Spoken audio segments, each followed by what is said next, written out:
In 1987, Lindsay Frucci seemed to have it all. A happy, stay-at-home mom with a loving husband and 2 beautiful boys.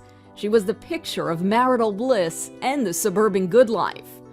But within 3 years, her husband's business failed, and they found themselves at 40, filing for bankruptcy, not knowing what to do. My family had just gone through a bankruptcy, and we were getting back on our feet slowly, but still kind of struggling, and I wanted to do something to help. But figuring out how to help was perplexing to Lindsay.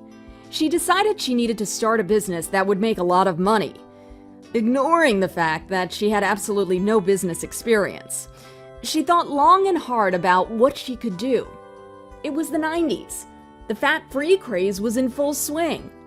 What about creating a brownie that was all natural and fat-free? Within a few months, she had developed the recipe for low-fat morsels of gooey deliciousness that somehow were easy on the waistline but tasted great. She had her recipe and was ready to turn that recipe into a business.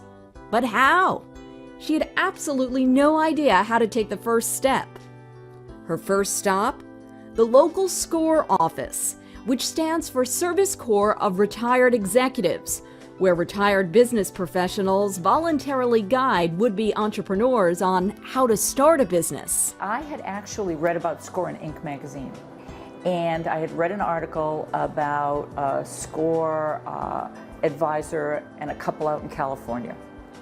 And they talked about how this advisor had provided expertise to this couple starting a business. And I thought, well, expertise is something I desperately need because I have no idea what I'm doing. But the people at SCORE did.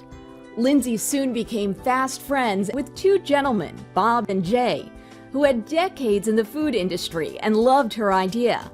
They would help Lindsay create and grow No Pudge brownies into a multi-million-dollar company. We had brownie mix, No Pudge brownie mix in every chain of every store, every major chain in the United States and Canada. Despite the success, all was not well in Lindsay's world. The 60-hour work weeks and endless merry-go-round of responsibilities running No Pudge had taken a toll on her and her family. In June of 2002, her husband was diagnosed with leukemia. 8 weeks later, Lindsay had a heart attack. Something had to give. Or as her son AJ would put it to her one morning, "Mom, it's time to sell the pig." I was tired. I was ready. It had been 10 years, and for 10 years, No Pudge had been my sun, moon, and stars. I'd worked 60 hours a week for 10 years. We'd gone through a lot in my family. Soon after that conversation with her son, Lindsay did decide to sell her multi-million-dollar brownie business. And with some of the proceeds, she and her husband built their beautiful dream home overlooking Lake Wentworth in Wolfboro, New Hampshire. They settled into a more peaceful, relaxing existence.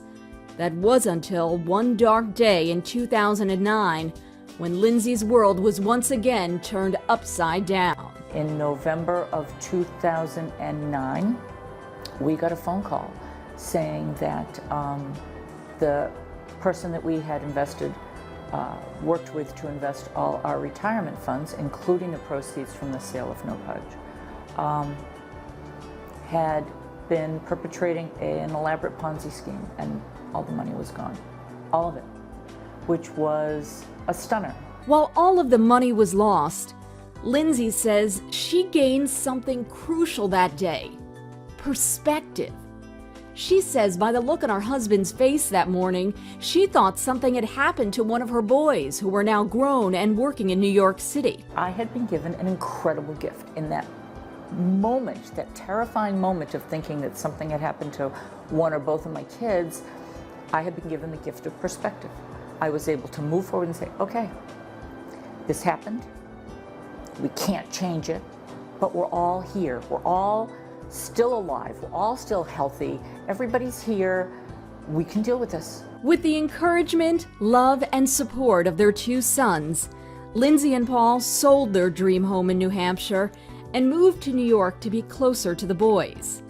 They now live in a beautiful rental apartment high above Brooklyn with their wonder dog Zoe, as they figure out their next move in this thing called life.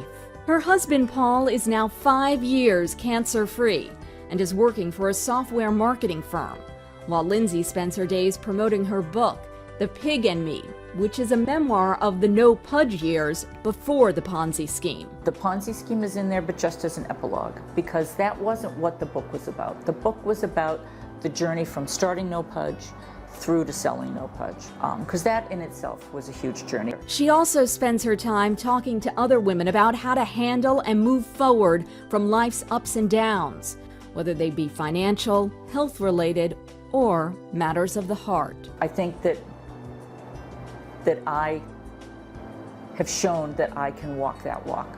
I have walked that walk. And I'm a really very happy person, and I'm very grateful for the wonderful life that we do have.